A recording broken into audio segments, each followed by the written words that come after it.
La verdad, dar una definición como conceptual se hace difícil porque atentaría a la propia práctica. No es una religión, es una práctica y podríamos decir que casi es una práctica ancestral, una práctica propia de los hombres en un sentido al menos de estudio, pero posiblemente, ¿por qué no pensar que incluso las mujeres? Relacionado sobre todo con el contacto con la tierra, pero la tierra entendida en su vertiente animista. Entonces es un contacto con la tierra, un contacto con los espíritus de la tierra. Y en el contacto con los espíritus de la tierra pueden empezar a suceder prácticas de sanación. Si empezamos a estudiar los niveles posibles de enfermedad de las personas, puede haber una articulación con malestares emotivos o históricos, y ahí ya entramos en otra cosmovisión en la cual el contacto con los espíritus de aquellos chamanes que practican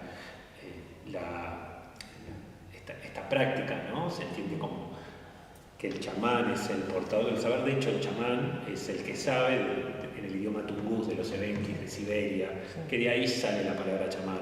Entonces son esas personas particulares que tenían contacto con los espíritus, que a veces hasta incluso estaban en los alrededores de la tribu. No quiere decir exactamente que cualquiera era chamán.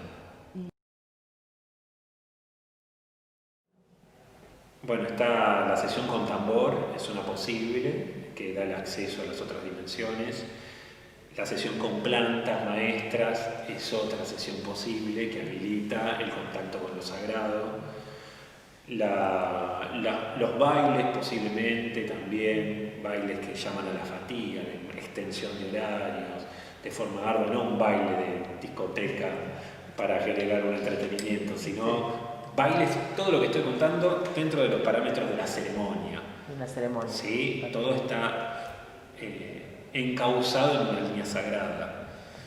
Cualquiera de estas prácticas que cuento, el canto también puede ser una forma de acceder, los mantras, ¿por qué no? Depende de la geografía, hay lugares donde tales plantas prosperan y en otros donde son otras plantas, son hongos, digamos, son setas. Cuando hablamos de plantas estamos hablando de un título amplio, pero según las áreas, y hay áreas donde ni siquiera son plantas. Como dije, hay otras formas de acceder que habilitan el ingreso a este mundo sagrado.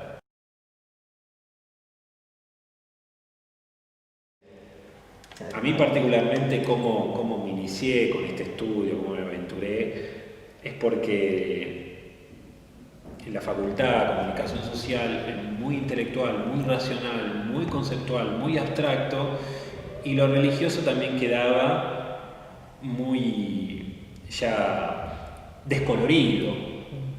Imagínate, toda una competencia intelectual racional de pregunta, lo religioso más conectado con la fe y con la no pregunta en algunas instancias, o con el asombro, con el misterio. Faltaba un área donde yo pueda encontrar de experimentar, de explorar, de darle un lugar a un cuerpo viviente dentro de mi recorrido. Creo que en el chamanismo fue donde encontré la accesibilidad o el posible, inmediata, a poder entrar en contacto con la naturaleza. Visto de otro modo, el animismo enciende de vida al mundo. Los campos intelectuales con la tecnología o el movimiento industrial cosifican el mundo. Realmente los pensamientos críticos van a mostrar una vertiente del pensamiento crítico, lo alienable del trabajo, ¿no? Esa cuestión de lo repetitivo, de la pérdida de identidad, de la cosa técnica, de la masividad, del urbano, del ruido urbano, de la saturación de estímulos y la imposibilidad de lograr esa singularidad o de contacto con ello. Hay como un cerramiento. Querer contactarse con ese otro mundo más vívido, el chamanismo podía ofrecer la vitalidad nueva del mundo. De golpe acá nos escucha, la luz está mirando, el viento nos está diciendo, y entonces Castaneda en la narrativa pudo como descifrar, describir, esclarecer ese ambiente. Y Eliade en lo académico por supuesto, acotarlo a casos concretos de la historia, con mayor rigurosidad. Lo que alguien lo hace de un modo narrativo, otro lo muestra en el carácter histórico de una forma mucho más rigurosa. En el medio estuve yo transitándolo y descubriendo las posibilidades que ofrecía este recorrido, que me fue dinamizando en el transcurso de la experiencia. Existiera esta pregunta hoy en día, ¿cómo lo percibís? Insistiría con esto, me ha dado muchas herramientas y muchas experiencias, mucha sensibilidad, muchas emociones, transitado con otras disciplinas, porque tampoco estamos hablando de algo fundamental, no fundamentalista, ortodoxo, sino más heterogéneo, con otras áreas, con otros intercambios, porque estamos en la ciudad y porque vamos recibiendo prácticas y siendo disciplinados con ellas, pero a su vez combinándolas con otras cosas y respondiendo a necesidades y responsabilidades sociales. Pero ya hay dentro mío la sensación de que esto sigue, de que hay un infinito viable y nosotros ahí transitando un fragmento de ese infinito, descubriendo, desglosando ese fragmento del infinito, compartiéndolo con los demás y aceptando y a veces negociando las posibilidades de expansión de estas pautas del infinito, por decirlo de algún modo.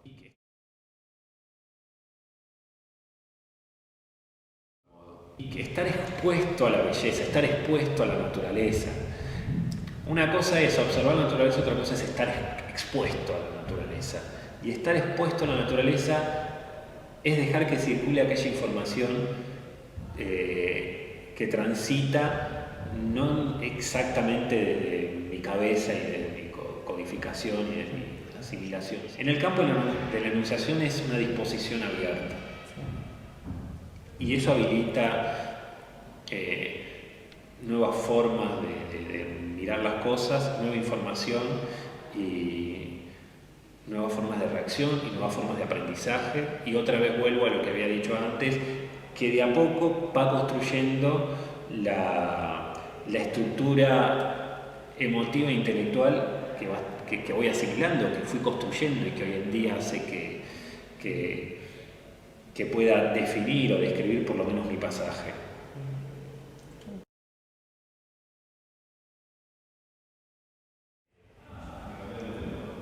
En todo caso, yo recomendaría, no sé si es recomendar, pero atendería a las cuestiones del espíritu. Si el chamanismo a aquella persona le favorece, adelante con él mismo. Me parece que de todos modos la pregunta más urgente es cómo puedes estar un poco más abierto, sensible, por lo menos al otro, entrenaría la empatía. Sí entendería como el chamanismo formando parte de un colectivo de prácticas, como una experiencia, para lograr estar más en contacto con el otro, con las prácticas con el otro, con la vida, con la naturaleza, con lo que sería la ecología de la vida, ¿no? Por supuesto, si tiene algún malestar, la primera instancia es el médico, ¿no? Por decirlo de algún modo. Pero eso no quiere decir que esto es blanco o negro, porque hay como diferentes fases o diferentes áreas del cuerpo humano, y lo espiritual, bienvenido sea, no hay que esperar una enfermedad ni tampoco hay que apurarse a golpear la puerta del chamán, sino tener en cuenta la complejidad de lo que somos y estar como sabiendo que no es una sala de emergencias el chamanismo, una guardia médica.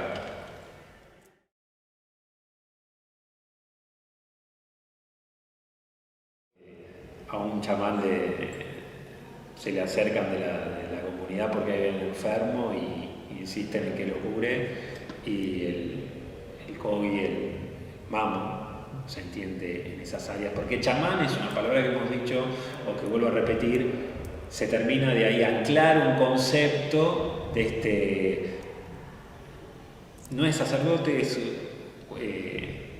tampoco tampoco es brujo, pero el que vela por el bienestar de la tribu y de la ecología de la naturaleza. Y lo mismo le responde en algún punto Mamo ante el pedido de que cure a Mengano, ¿no? A alguien de la tribu. Y dice que no es esa su función principal es hablar con Dios.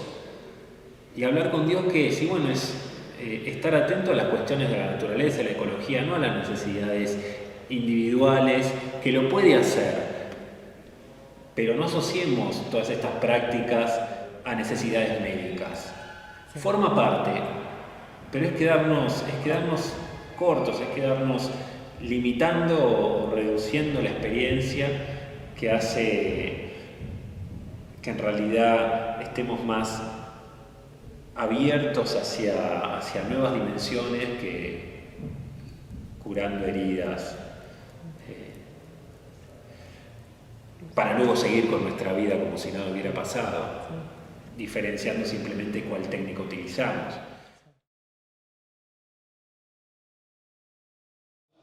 Estoy pensando en voz alta, ¿no? Pero si cada enfermedad lo que nos hace un poco también es recordar a la muerte, porque después de todo el trasfondo de una enfermedad va a ser esa línea con la muerte. Todo el campo espiritual lo que busca es allanar el camino donde la transformación o la trascendencia forma parte. Hacia estar atentos con ello, pero no generar una nueva camiseta, un nuevo ídolo. Y ese ídolo puede ser aquel que represente ese puente o la misma experiencia contada, descrita, ponerle una remera para que sea tu nuevo ídolo. Hay que tratar de sortear también ese peligro, que tiene que ver como, bueno, creemos en esto, pero rápidamente, para reconocerlo, le ponemos un manto de fanatismo, lo cual lo vuelve peligroso porque nos aleja. Si hemos llegado hasta acá es porque también acá tenemos que estar por lo pronto.